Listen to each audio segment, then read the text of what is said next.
오늘 우리가 함께 살펴보려고 하는 이 시편 19편은 다윗의 시인데 이 시의 별명이 율법 찬가입니다. 하나님의 율법의 탁월함을 노래하는 시이다. 이렇게 여러분께서 보시면 되겠습니다. 오늘 이 시는 크게 두 파트로 구분을 해서 볼 수가 있습니다. 1절에서부터 6절까지에서는 자연 가운데 나타내신 하나님의 일을 노래하고 있고 7절에서부터 14절까지에서는 하나님의 말씀을 통해서 하나님이 하신 일을 다윗이 노래를 하고 있습니다. 우선 1절에서부터 여러분께서 이 6절까지의 내용을 보시면 다윗이 먼저 자연 가운데에 하나님이 행하신 일을 노래하는 대목인데 하늘이 하나님의 영광을 선포하고 궁창이 그 하신 일을 나타내는도다. 이렇게 노래를 시작하고 있습니다. 낮은 낮에게 밤은 밤에게 말하고 지식을 전달한다. 그런데 이 하늘이라는 게요, 이 하늘 궁창 같은 표현이고 낮, 밤 이게 명암이 구분될 뿐이지 사실상 이 하루하루를 이야기하는 이야기잖아요. 여기에는 3절에서도 이야기하고 있지만 언어도 없고 이 말씀이라는 게 그 그냥 편하게 말로 여러분께서 이 번역을 고쳐가지고 보시면 더 잘 이해가 됩니다. 언어도 없고 말도 없고 들리는 소리도 없다. 이 삼중으로 강조하고 있는 게 하늘을 올려다봐도 이 하늘에 낮이 오고 밤이 오고 거기에 아무런 들리는 소리가 언어가 없다는 거예요. 그럼에도 불구하고 이 하나님의 영광을 선포하는 그 소리가 4절을 보시면 온 땅에 통하고 또 그 말들이 세상 끝까지 이른다.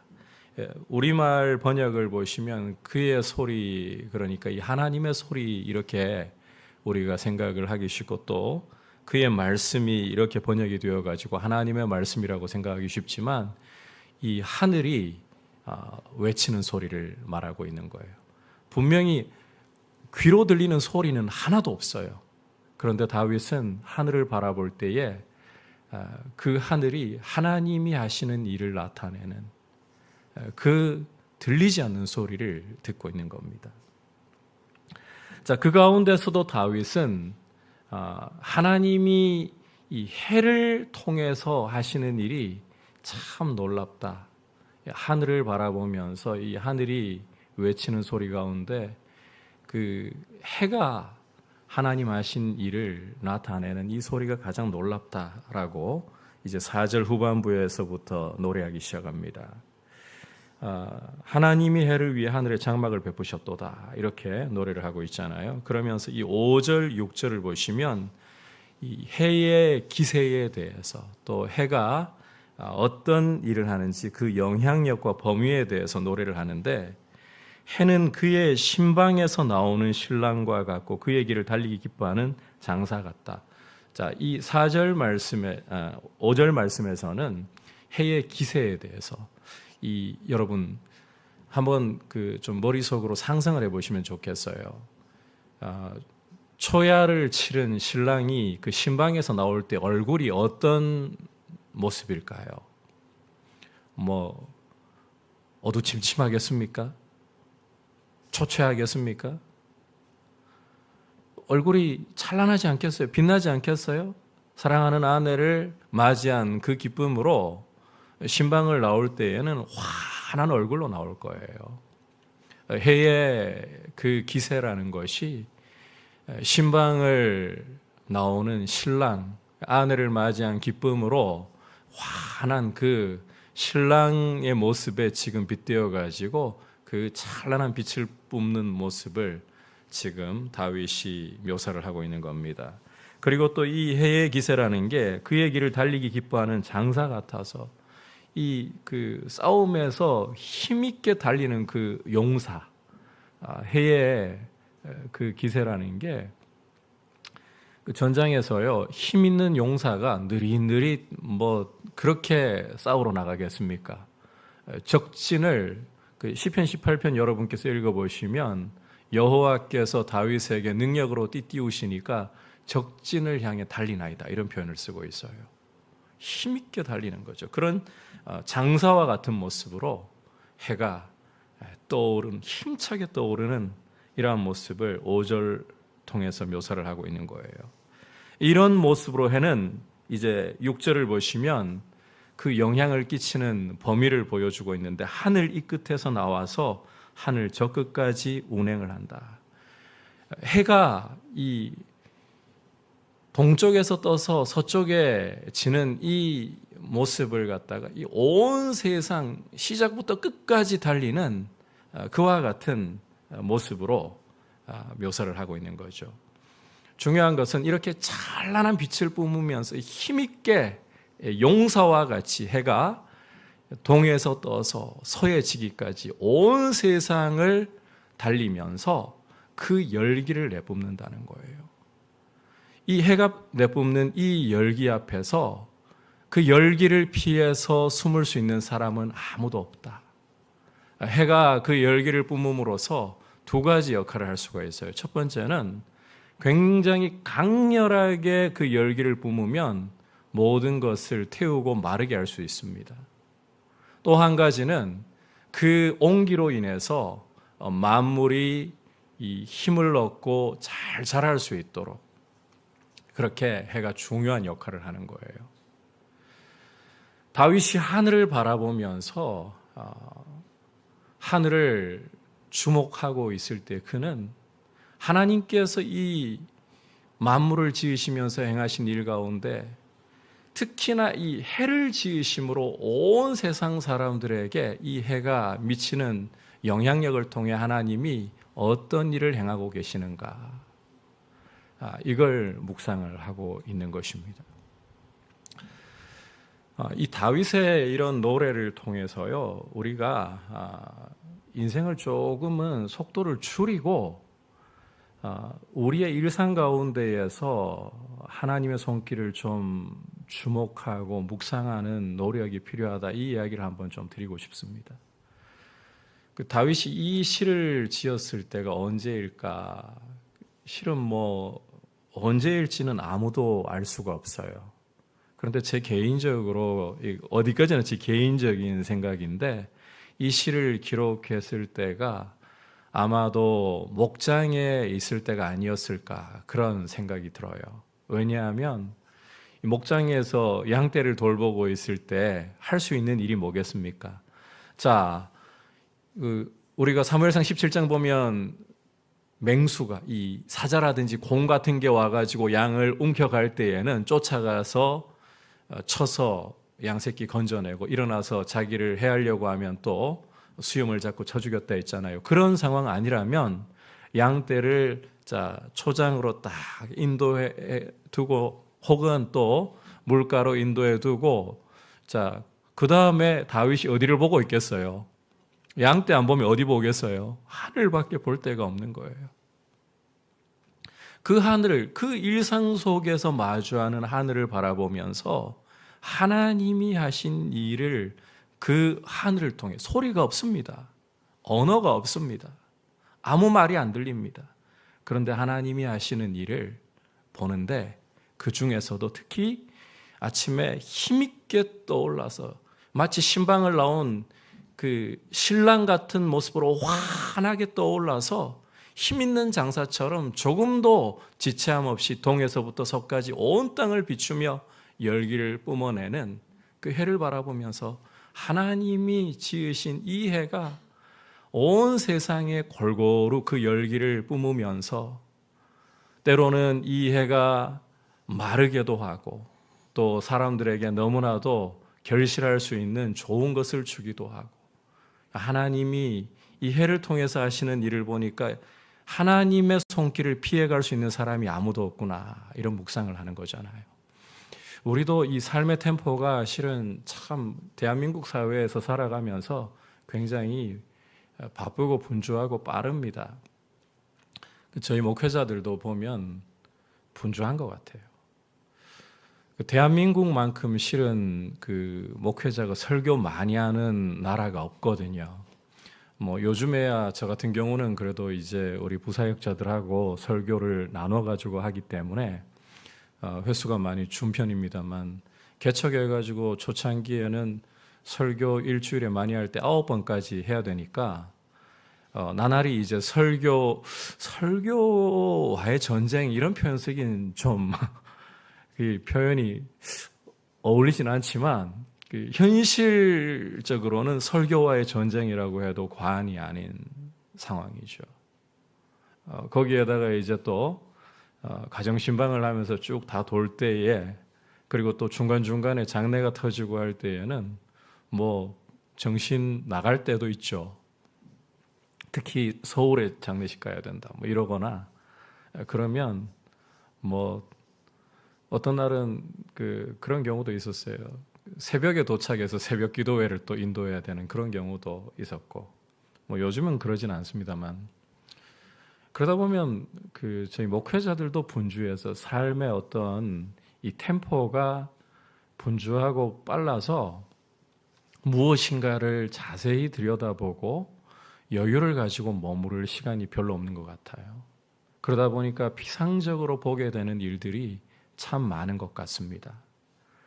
그런데 이 다윗이요, 이 환경도 한편으로는 다윗에게는 참 인간적으로 보면 사람들이 주목하지 않는 자리, 아버지도 주목하지 않는 목장, 하지만 그와 같은 사람이 주목하지 않고 사람과 많은 대화를 나누며 분주할 수 없는 환경 속에서 그는 양떼들을 바라보면서 시편 23편과 같은 여호와는 나의 목자시니 내게 부족함이 없으리로다, 이런 주옥 같은 시를 남기게 되었고, 또 오늘 이 시편 19편을 보면 하늘을 바라보면서 이 하늘이 말을 하는 게 아닌데도, 들리는 소리를 주는 게 없는데도 하나님 하시는 일을 보여주는구나. 특히나 저 힘있게 아침마다 떠오르는 저 태양, 온 하루를 하늘을 달리면서 온 세상에게 그 열기를 퍼뜨리며 만민에게 그 열기를 주는 저 태양을 보니 하나님이 하시는 일이 얼마나 참 놀라운가. 모든 만민에게 저 해가 저렇게 비추임으로 인해서 생명을 주고 살아갈 수 있는 귀한 은혜를 하나님께서 저렇게 해를 통해 베풀어 주신 거 아닌가. 이걸 다윗이 묵상할 수 있었다는 거예요. 우리의 삶 가운데 좀 그 일상생활 속에서 여유가 좀 필요한 것 같아요. 모든 일들을 바쁘게 분주하게만 우리가 지나갈 때가 많은 것 같습니다. 그런데 우리 삶 속에서 일어나는 일상 속에서 어떤 사건들을 만나고 또 어떤 일들을 하면서 거기에서 하나님을 보려고 하는 이런 여유가 좀 필요한 것 같아요. 아침에 일어나서 직장에 출근하기 바쁘고, 또 우리 주부들 경우는 아이들 학교 보내고, 또 요즘에 그냥 주부로만 지내시는 분들이 소수이잖아요. 맞벌이 하는 경우들이 참 많기 때문에 또 바쁘게 하루를 살아가고 하다 보면 분주함 속에서 우리의 일상에 하나님의 손길을 생각하고 묵상하기보다 그 분주함으로 빠르게 지나가면서 그냥 넘기는 경우가 참 많습니다. 하나님이 주신 일상이 바로 하나님을 볼 수 있는, 다윗은 물론 이제 하늘을 보면서 이런 묵상을 했습니다만, 우리의 작은 순간순간들 가운데서도 하나님을 바라보려고 하고 하나님의 손길을 보려고 하는 그런 이 묵상하려고 하는 노력이 참 필요해요. 그래서 우리의 삶 가운데 하나님이 보이기 시작한다면, 모든 영역들 속에 하나님이 보이기 시작한다면 우리의 일상은 이제 그냥 주어지니까 살아가니까 살아가는 현장이 아니라 하나님을 예배하는, 하나님을 만나는 현장으로 바뀌어가기 시작하는 거예요. 제가 이 말씀을 전하면서 저도 마찬가지입니다. 삶의 템포를 우리가 조금은 늦춘다는 게 그렇다고 뭐 게으름 부린다는 이야기가 아니잖아요. 삶의 템포를 늦추어 주님이 오늘 나에게 만나게 하시는 사람들, 주님이 오늘 나를 통해서 하려고 하시는 일들, 이러한 것들을 통해 주님의 손길을 보려고 하는 이런 삶의 여유를 좀 가질 수 있기를 바랍니다. 아울러 우리가 또 우리 삶 속에 원치 않는 여러 가지 이 고난이나 또 괴로운 일들을 만날 때도 마찬가지입니다. 그 속에서도 하나님 앞에서 부르짖고 하나님 앞에 귀를 기울이려고 할 때에 우리의 삶이 하나님이 개입하시는 현장이 되는 거잖아요. 그렇게 해서 우리 주님이 풀 한 포기를 보셔도 아버지께서 솔로몬의 모든 영광으로 입은 것보다 더 아름답게 입히시는 것을 보신 것처럼 공중에 나는 새 한 마리를 보셔도 누가복음 보면 까마귀 새끼, 부정한 까마귀 새끼예요. 그러한 새 한 마리조차도 먹이시는 아버지의 손길을 보셨던 것처럼 우리의 삶 가운데 하나님의 손길을 보려고 하는 노력, 시선, 이게 우리에게 있어서 우리 삶의 자리가 하나님 경험하는 자리, 예배의 자리가 될 수 있기를 주님의 이름으로 축복합니다. 그럴 때 참 우리 예배도 풍성해질 수밖에 없어요. 우리 삶에 또 이런 나눔들도 많이 좀 일어났으면 좋겠다. 정말 그랬으면 좋겠어요. 자, 이제 시를 좀 더 우리가 주의 깊게 살펴보면 이제 이 하늘 바라보면서 그 가운데 힘차게 떠올라 하늘을 달리는 이 해를 바라보면서 하나님의 손길을 바라보던 다윗은 이제 이보다 더 영광스럽게 나타내신 하나님의 일을 묵상하기 시작합니다. 바로 토라를 통해, 율법을 통해 나타내시는 하나님의 일을 묵상하고 있는 거예요. 이제 7절부터 해서 14절까지의 내용은 하나님께서 율법을 통해 행하시는 일에 대한 노래입니다. 여러분, 자연 가운데에서 만물 가운데 하나님을 보는 것도 중요한데요, 하나님의 말씀을 통해 하나님 하시는 일을 경험하는 게 이게 정말 중요하고 귀한 일이에요. 자, 7절부터 이 10절까지 내용은 우선 하나님의 율법, 하나님의 말씀이 행하는 굉장히 적극적이고 긍정적인 역할, 뒤에도 부정적이라고는 할 수 없는데 이 죄와 연결되는 부분이니까 좀 소극적인 역할, 이렇게 표현을 한번 해볼게요. 우선 7절부터 10절까지의 내용을 보시면 표현이 여호와의 율법, 7절 후반부에 보시면 여호와의 증거, 8절에서는 여호와의 교훈, 또 후반부에서 여호와의 계명, 그리고 9절에서는 여호와를 경외하는 도, 또 후반부에서 여호와의 법, 이렇게 총 6가지의 표현을 쓰고 있습니다. 그런데 이게 전부 다 같은 표현을 조금씩 다르게 표현한 것뿐이에요. 다 여호와의 율법, 이렇게 통칭해서 보시면 돼요. 우리가 쉽게 하나님의 말씀, 이렇게 우리는 이 완성된 성경을 가지고 있으니까 그렇게 보시면 되는 겁니다. 이 성경을 통해, 하나님의 말씀을 통해 하나님이 어떤 일을 하시느냐, 우선 이 하나님의 말씀의 특징을 보면 7절에 완전하여 영혼을 소성케 한다. 이 하나님의 말씀이 완전한 영혼의 양식이 되어서 우리 영혼을 살린다는 거예요. 이 말씀을 먹잖아요. 이 말씀이 우리 영혼의 양식이 되어서 우리를 살린다. 이 양식을 안 먹으면 우리 영혼은 굶어가게 돼요. 우리 영혼은 점점 초췌해져 가게 되는 거예요. 이 말씀이야말로 우리의 양식이다. 자, 그리고 하나님의 말씀은 이 7절 후반부를 보시면 확실하여 우둔한 자를 지혜롭게 한다. 우리의 영혼을 그 양식으로서 먹여 살릴 뿐만 아니라 이 지혜를 준다는 거예요. 하나님의 말씀을 먹을 때에. 우둔한 자조차도 이게 똑똑한 사람이 그냥 더 똑똑해진다, 이런 차원만이 아니라 우둔한 사람조차도 지혜롭게 되는 이런 역사가 하나님의 말씀을 통해 온다. 시편 119편도 율법 찬가 중에 하나인데요, 주의 말씀을 열면 빛이 빛이여 우둔한 자로 지혜롭게 하나이다. 동일하게 이야기해요. 인생의 참 지혜를 얻고, 여러분, 이 지혜라는 것은 머리 똑똑한 거 아니잖아요. 인생을 정말 의미 있게, 가치 있게 제대로 살아갈 수 있는 기술이 바로 지혜이거든요. 하나님의 말씀이 우둔한 사람조차도 이렇게 인생을 가치 있게, 의미 있게 살아갈 수 있도록 지혜를 준다는 거예요. 자, 이어 8절에서는 이 하나님의 말씀은 정직하여 마음을 기쁘게 한다.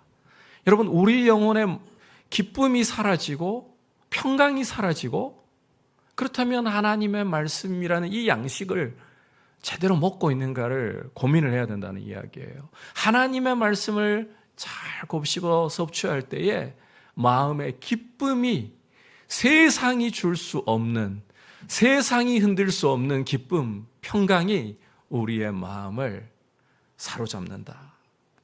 그리고 이어서 8절 후반부를 보시면 순결하여서 눈을 밝게 한다. 우리 이제 눈이 밝아져서 세상을 바라보는 가치관이 달라져요. 예수 안 믿을 때는요, 돈이 좀 있으면 남들 앞에 어깨에 힘 딱 주고 없는 사람들 깔보는 모습이, 이게 세상의 모습이잖아요. 내가 남들보다 없다고 생각하면 조금이라도 더 가지기 위해서 어떻게 해서든 남을 밟고 올라서려고 하는, 우쭐거리기도 하고 비굴해지기도 하고, 눈앞에 보이는 재물로서, 남들이 갖지 못한 졸업장으로서, 남들이 가지지 못한 스펙으로서 나를 자랑하고 비굴해지기도 하고.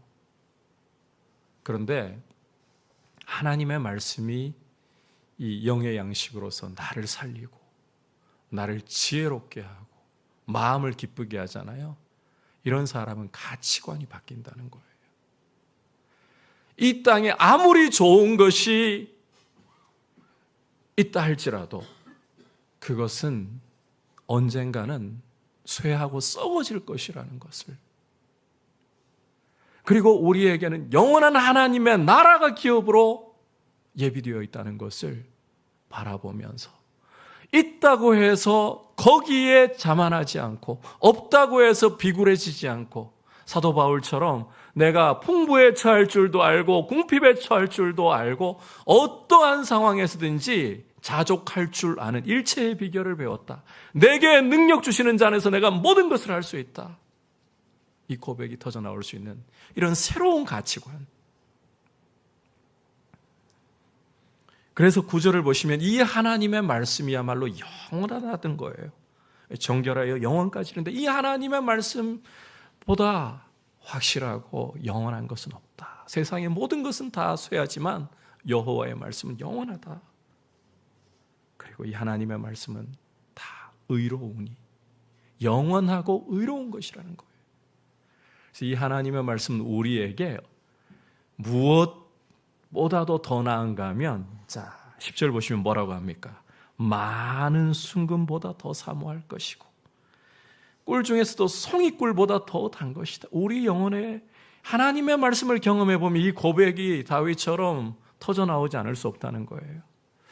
여러분, 하나님의 말씀을 꼭꼭 잘 섭취하셔서 우리 영혼을 살리고 우리를 지혜롭게 하고 우리의 마음을 기쁘게 하고 눈을 밝혀 세상을 새롭게 볼 수 있는 이 은혜를 풍성히 주셔서 하나님의 말씀이 순금보다 나는 더 낫습니다. 여러분, 이게 그냥 이야기하는 게 아니에요. 그냥 말로 하는 게 아니라 하나님의 말씀을 경험해 보잖아요. 그러면 진짜 금보다 나는 하나님의 말씀이 낫습니다. 요즘 금값이 러시아 우크라이나 전쟁과 이스라엘 하마스 전쟁으로 보니까 최고조에 달해 있더군요. 많이 금값이 올랐잖아요. 그래서 있는 사람들은 금을 이럴 때 잘 사재기에서 잘 틀어쥐고 있는 상황이에요. 그런 금보다도 하나님 말씀이 낫습니다. 어떤 달콤한 송이꿀보다도 하나님의 말씀이 더 답니다. 하나님 말씀을 경험하면 이런 고백이 터져 나옵니다. 시간 관계상 이런 이야기들을 다 하기는 어려울 것 같고, 하나님의 말씀을 여러분이 정말 나의 사건으로 경험할 때는 이 고백이 안 터져 나올 수가 없어요. 이 고백이 경험되시기를 주님의 이름으로 축복합니다. 그러면 진짜 세상 그 어떤 것보다 하나님 말씀이 있으면 내 삶에 가진 것이 없어도 당당해져요. 남들이 자랑하는 것들 나에게 없어도 부끄럽지가 않아져요. 그런 그리스도인이 되어야 되는 거죠. 자, 이제 11절부터 13절까지에서는 하나님의 말씀이 우리에게 또 이루는 소극적인 역할, 자, 죄와의 관련 때문에 소극적인이라는 표현을 제가 쓴 것뿐입니다. 자, 11절부터 13절까지 해서 간단하게 요약하면 이거예요. 반복되는 이야기를 보시면, 자, 허물, 숨은 허물, 그 다음에 죄과 이렇게 반복이 되고 있죠. 자기 허물을 능히, 12절 보시면 자기 허물 능히 깨달을 자가 누구이겠습니까? 여러분, 다윗이 이 고백을 하는 것은요, 이 노래를 하는 것은 아무도 스스로는 자기 허물을 깨달을 만한 지각이 없다는 겁니다. 그런데 하나님의 말씀이, 자, 해가 사람들에게 비추어서 그 열기를 주는 것처럼 이 해가 강렬하게 비추면 모든 것을 말려버린다 했잖아요. 그리고 이 해가 온화하게 비추면 사람들에게 생명을 주는 거잖아요. 그것처럼 해는 영혼의 양심의 빛을 비추어서 우리 속에 숨어있는 허물이 드러나게 만들고, 이 하나님의 말씀이 우리를 죄에서 벗어날 수 있도록 죄를 드러내는 역할을 한다는 거예요. 여러분, 하나님의 말씀을 가까이 하지 않으면, 이 말씀이라는 의의 태양을 가까이 하지 않으면 우리의 지식으로, 우리의 지혜로는 죄를 결단코 깨닫지 못합니다. 여러분, 세상 지식 가지고도 죄는 정의할 수 있어요. 죄는 정의는 할 수 있어요. 자, 요즘에 그 음주 단속 낮에도 하는 경우들을 종종 볼 수가 있는데, 낮술 마시고 음주 운전하다가 사고 내서 사람 죽게 하면 그거 죄라고 우리는 이렇게 정의할 수 있어요. 그런데 여러분, 그런 죄를 지은 사람들 가운데 보면 내가 술을 마셨다 하지 않고 그걸 모면하기 위해 핑계를 대는 모습들 보죠. 머리로 죄를 몰라서 자기 죄를 못 깨닫는 게 아닙니다. 사람은 자기 죄를 회피하려고 하는 죄성을 가지고 있기 때문에 스스로는 죄가 있음을 알아도 죄를 깨닫지 못해요. 여기서 깨닫는다는 건 단순히 머리로 안다 차원이 아닙니다. 머리 아는 거 포함하죠. 그러나 그 양심으로 자신의 죄를 알고 자백할 수 있는 것을 말하는 거예요. 이런 죄를 깨닫는, 그리고 여러분, 사람에게 죄를 비록 안 지었다 할지라도 시편 51편을 보면 다윗은 내가 주께만 범죄하여라고 이렇게 고백하는 것을 볼 수 있습니다. 여러분, 이것도 이상하잖아요. 다윗이 그 시편 51편을 지었을 때가 보면 바세바를 범하고 또 그 사실을 은폐하기 위해서 우리아를 암몬 사람의 손을 빌려 죽이고 난 후에 나단 선지자의 책망을 받고서 그 시를 지었단 말이에요. 그렇다면 내가 어떻게 여호와께만 범죄했다라고 할 수 있습니까? 바세바에게도 죄를 지었고 우리아에게도 죄를 지었고 온 백성들에게도 왕으로서 좋지 못한 영향력을 끼쳤고, 이렇게 고백해야 되는 거 아닙니까? 그런데 다윗은 내가 주께만 범죄하여 이렇게 고백을 하고 있어요. 이게 무슨 이야기인가 하면, 자, 왕의 자리에 있기 때문에 만조백관들이, 그래, 지금까지 선정을 베풀어 왔던 이 성군 다윗, 우리는 왕으로서 그 한 번 정도, 세상 왕들, 그보다 더 심각한 왕들이 얼마나 많은데, 무력과 압박으로 백성을 억누르는 사람들이 얼마나 많은데, 뭐 그 한 번쯤 눈 감아줄 수 있지. 이럴지라도 나는 여호와 앞에 범죄했다는 거예요. 사람들이 나를 왕이라고 해서 내 죄를 면해준다 해도 나는 하나님 앞에서는 죄인입니다. 여러분, 이게 죄를 깨닫는 모습인 거예요. 이 회개할 수 있는 죄를 숨은 허물에서부터 자신을 직시하고 하나님 앞에 죄를 통회하면서 버릴 수 있는, 그리고 죄로부터 자신의 발을 금할 수 있는 이 힘은, 이런 진정한 지혜와 지식은 우리에게서 날 수 없어요. 하나님께로부터 와야 되는 것이고, 바로 이 하나님의 말씀의 빛이 우리 양심에 비칠 때 이런 일이 일어난다. 이게 말씀의 역사라는 겁니다. 그래서 여러분, 제가 이 소극적이라는 표현을 썼지만 말씀의 빛이 내 양심에 비치어서 내 죄를 깨닫고 회개할 수 있는 게 얼마나 큰 은혜인지 몰라요. 아무리 하나님의 말씀을 먹으면서 우리가 영혼이 살아나고 지혜를 얻게 되고 마음에 기쁨이 있고 또 우리 가치관이 변하는 삶을 살아도 우리는 이 죄악 세상에 살아가면서 죄 안 지을 수 있는 힘이 결단코 없습니다. 죄와 피 흘리기까지 싸워야 돼요. 성령님의 도우심으로 이길 수 있어요. 그러나 그러는 중에도 죄를 결단코 안 지을 수 있는 완전 무결함은 누구에게도 없습니다. 주님 다시 오실 때까지는. 이런 죄를 깨닫고 이런 죄로부터 벗어날 수 있는, 우리의 발을 죄에서부터 지킬 수 있는 힘은 하나님의 말씀의 빛이 해가 온 세상을 비춘 같이 말씀의 그 빛이, 그 열기가 우리의 마음을 비추고 이 말씀이 우리를 바꾸어갈 때 오는 역사이다. 그래서 여러분, 하나님 말씀을 정말 소중하게 여기고 하나님의 말씀이 우리의 발을 지켜 거룩함을 이루어갈 수 있도록 은혜를 주시기를 주님의 이름으로 축복합니다. 그럴 때 이제 14절에 이 고백이 나오는 거예요. 나의 반석이시오 나의 구속자이신 여호와여. 그 다음 같이 읽어볼까요? 내 입의 말과 마음의 묵상이 주님 앞에 연락되기를 원하나이다. 여러분, 설교가 너무 길어지면 안 되는데, 기도해야 되는데 빨리 끝내도록 한번 해볼게요.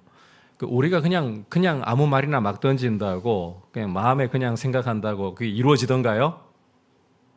안 그럴 거예요. 그런데 다윗은 14절에 내 입의 말과 마음의 묵상이 주께 연락되기를 원합니다. 내가 말하고 마음으로 묵상하는 일이 이루어지기를 원합니다. 이 이야기를 하고 있어요. 이게 어떻게 가능한가 하면요, 이렇게 하나님의 말씀을 곱씹으며 이 말씀이라는 양식을 섭취하고 이 말씀이 이루는 역사, 하나님이 말씀을 통해 이루시는 역사, 영혼이 소성되고 또 눈이 지혜롭게 되고 마음이 기쁨으로 충만하고 눈이 밝아지며 또 이 말씀을 따라 죄로부터 자신의 발걸음을 경계하고 주의하는 이 삶을 살아갈 때에 우리의 입술의 말이 무엇을 표현하기 시작하겠어요? 우리 마음에 양식으로 들어와 있는 말씀을 따라 말해요. 우리의 생각이 말씀을 따라 생각하는 거예요. 그러면요, 여러분, 말을 툭 던졌을 뿐인데, 마음에 생각했을 뿐인데 하나님이 이루어 주십니다. 그리고 때로는 그게 여러분들 생각하시기에 지극히 평범하고 일상적인 것, 이렇게 주님과 동행하고 말씀과 동행하려고 하다 보면요, 심지어 이런 경우들이 있어요. 오늘은 귤이 먹고 싶은데 라고 툭 내뱉는데 누군가가 귤을 선물로 줘요. 마음에 이게 필요한데라고 말도 안 꺼내요. 이게 필요한데라고 생각만 했을 뿐인데 하나님이 진짜 필요하다는 거 아시고 생각했을 뿐인 것을 기도하기도 전에 공급을 하시는, 엘리야에게 까마귀 보내셔서 떡과 고기를 주셨던 것처럼 그런 일들을 하시는 거예요. 여러분, 이런 말씀의 역사를 경험하는 삶이라면 우리의 신앙생활이 권태기에 빠지지 않아요. 우리의 신앙생활이 흥미진진해져요. 어떤 재밌는 영화를 보고 즐거운 오락을 찾아서 하는 것보다 우리의 신앙생활이 정말 재밌어집니다. 이런 주님 안에서 재밌는 신앙생활이 다시 한번 회복되고 우리의 삶에 주님 말씀 따라가는 이 삶이야말로 정말 흥미진진하다. 그러려면 여러분 삶의 여유를 조금 가지고 일상 속에 하나님 보려고 하시고 무엇보다 좀 여유를 가지고 하나님 말씀의 독법은요 묵상이에요. 곱씹으시면서 그렇게 하나님의 말씀을 가까이 하고 경험하시기를 주님의 이름으로 축복합니다.